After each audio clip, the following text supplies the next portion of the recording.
Millard Fillmore, the 13th President of the United States, served from 1850 to 1853 during a tumultuous period in American history. His presidency was marked by significant legislative efforts, most notably the Compromise of 1850, but it was also overshadowed by his inability to stem the growing tensions over slavery, which would ultimately lead to the Civil War.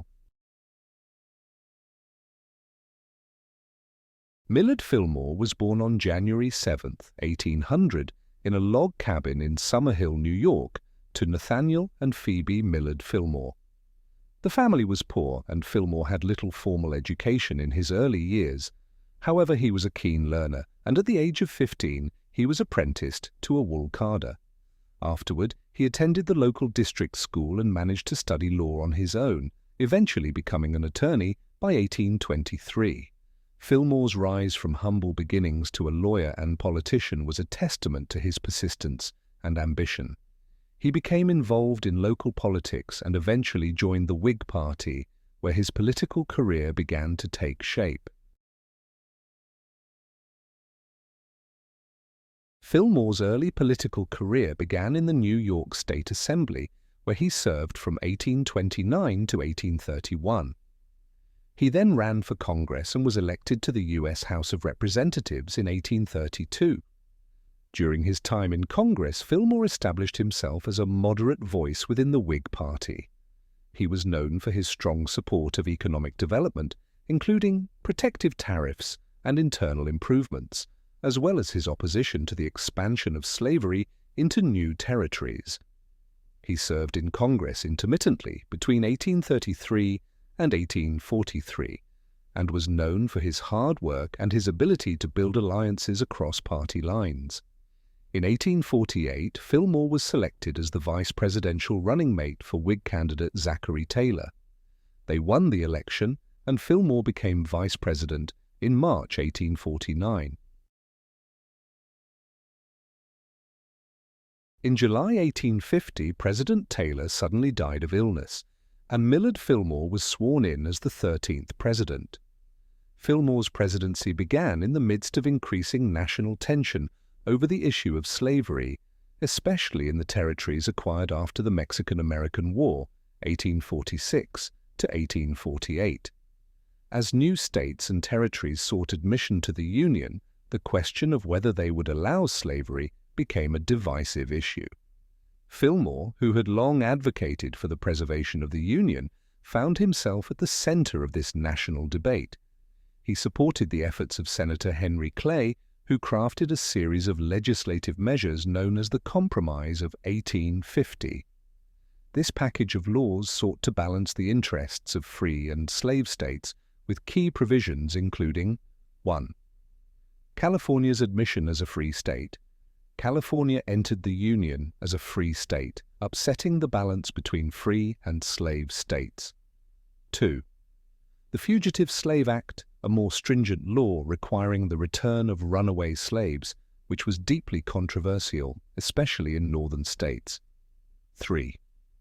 The abolition of the slave trade in Washington, D.C. Though slavery was still legal in the capital, the sale of enslaved people was banned. 4th, popular sovereignty in new territories. The residents of new territories like Utah and New Mexico would decide for themselves whether to allow slavery, a concept known as popular sovereignty. Fillmore signed the Compromise into law, believing it was essential to preserve the Union. However, the Fugitive Slave Act in particular angered many Northern abolitionists and further deepened the sectional divide. Though the compromise temporarily eased tensions, it did little to resolve the underlying issues of slavery. Fillmore's presidency also saw significant foreign policy developments. One of the most notable achievements was the opening of Japan to the West. In 1852, Fillmore sent Commodore Matthew Perry to Japan with a fleet of U.S. warships to negotiate a treaty. This mission led to the Treaty of Kanagawa in 1854, which opened Japanese ports to American trade and marked the end of Japan's two-century policy of isolation. Fillmore also sought to strengthen American influence in Central America and the Pacific. He supported the construction of a canal across Central America, although the project would not be completed until decades later. His foreign policy was largely focused on increasing American commerce and securing international partnerships, though his administration faced mixed results. Domestically, Fillmore faced mounting political pressure. The Whig Party, which had supported his rise to the presidency, was deeply divided over issues of slavery, and Fillmore's moderate stance alienated both radical abolitionists and Southern pro-slavery factions. His support for the Compromise of 1850 led to dissatisfaction within his own party, and he struggled to maintain support as sectional tensions deepened. Fillmore's popularity waned as the Democratic Party gained ground, and he failed to secure the Whig nomination for re-election in 1852. In the face of growing discontent within his party, Fillmore was not chosen to run again, and the presidency passed to Franklin Pierce, a Democrat. After leaving the presidency, Fillmore largely withdrew from public life. He returned to Buffalo, New York, where he continued to be active in civic affairs.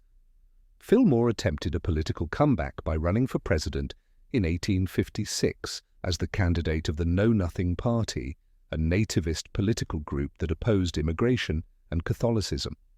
However, his bid was unsuccessful, and he failed to win any electoral votes. Millard Fillmore lived the remainder of his life as a private citizen, involved in local causes such as education and the founding of the Buffalo Historical Society.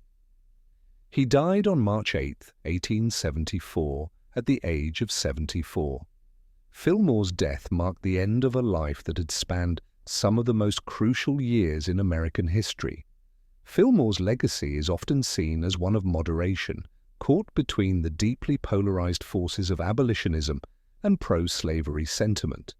His efforts to preserve the Union through the Compromise of 1850 were significant but ultimately failed to avert the Civil War. While his foreign policy successes, like the opening of Japan, are acknowledged, his inability to resolve the nation's internal divisions over slavery has overshadowed his achievements. In retrospect, Fillmore is often ranked among the more obscure U.S. presidents, remembered for his earnest efforts at compromise, but criticized for his failure to effectively address the issues that would tear the nation apart just a decade after his presidency.